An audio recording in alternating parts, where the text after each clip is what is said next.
今日の主役は玉ねぎ。インドの家庭料理、ピャージキサブジを作ります。インド人夫が子供の頃、玉ねぎの収穫シーズンになると、祖父の家で家族みんなで食べていた思い出の味なんだそうです。玉ねぎだけで作る、とてもシンプルな料理ですが、じっくり炒めることで玉ねぎの甘みが引き立ち、日本人にもどこか親しみを感じる、甘くてスパイシーな味わいです。さらに今回はナッツを加えたアレンジもご紹介するので、一皿で2つの美味しさを楽しめます。ぜひ最後までご覧くださいね。それでは作っていきましょう。まずは主役の玉ねぎを準備します。3から4人分で玉ねぎは4個ほど使います。玉ねぎはヒンディー語でピャージといい、インドでは紫玉ねぎが主流です。我が家でも夫のリクエストで紫玉ねぎをよく使いますが、白い玉ねぎでも美味しく作れますので、お好きな方をお使いくださいね。玉ねぎの皮を剥いたら、ヘタと根元を切り落とし、繊維に沿って4ミリほどの厚さに切ります。ちなみに、我が家では気分によってみじん切りで作ることもあります。家庭料理なので、切り方はあまり気にせず、お好みで大丈夫ですよ。切り終わったら、ムラなく炒められるように玉ねぎをほぐしておきます。今はボウルいっぱいの量がありますが、炒めるとだいぶかさが減るので安心してくださいね。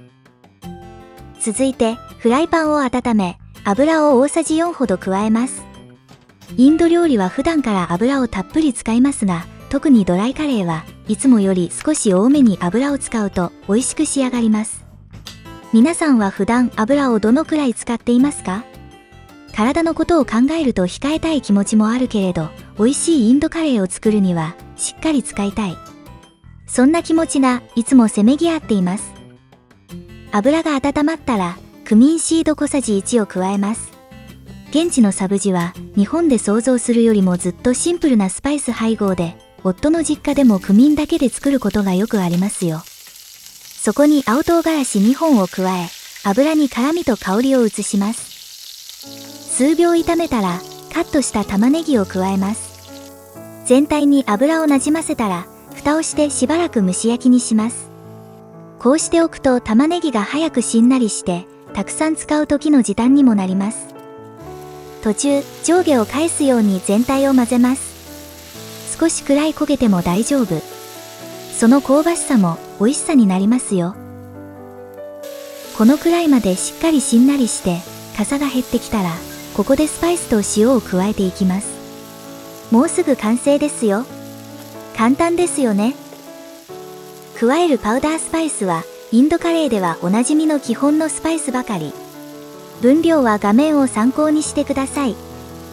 私がインドの家庭料理を作る中で感じたのは、ベジ料理はスパイスを強く効かせるというより、量や種類を抑えて野菜の美味しさを引き立てるような配合が多いということです。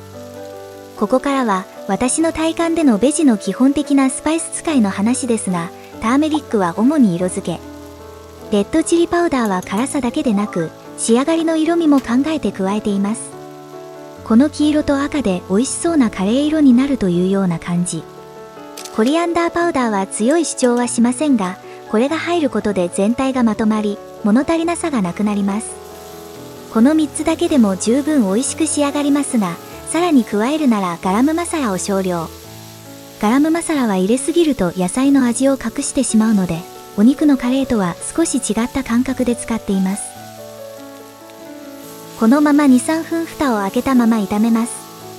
鍋肌に張り付く場合はいつものように水をちょい足ししながら炒めます。最後に味見をして塩加減を調整します。お好みで刻んだコリアンダーリーフを散らし、余熱でさっと火を通したら、基本のピャージキサブジの完成です。ピャージキサブジはギーを塗ったチャパティやパラタと一緒に食べるのが夫のおすすめ。今日はコリアンダーリーフを生地に練り込んで焼いたパラタと一緒にいただきます。フライパンに半分残して、残りはナッツアレンジをしようと思います。マイルドになって、何とも言えないハマる味なんです。残りにアーモンドパウダーを大さじ4ほど加え、弱火でよく混ぜながら 1、2 分ほど炒めます。アーモンドパウダーの代わりに砕いたピーナッツを加えるのもおすすめですよ。これで、ピャージキサブジのナッツアレンジの完成です。いかがでしたか？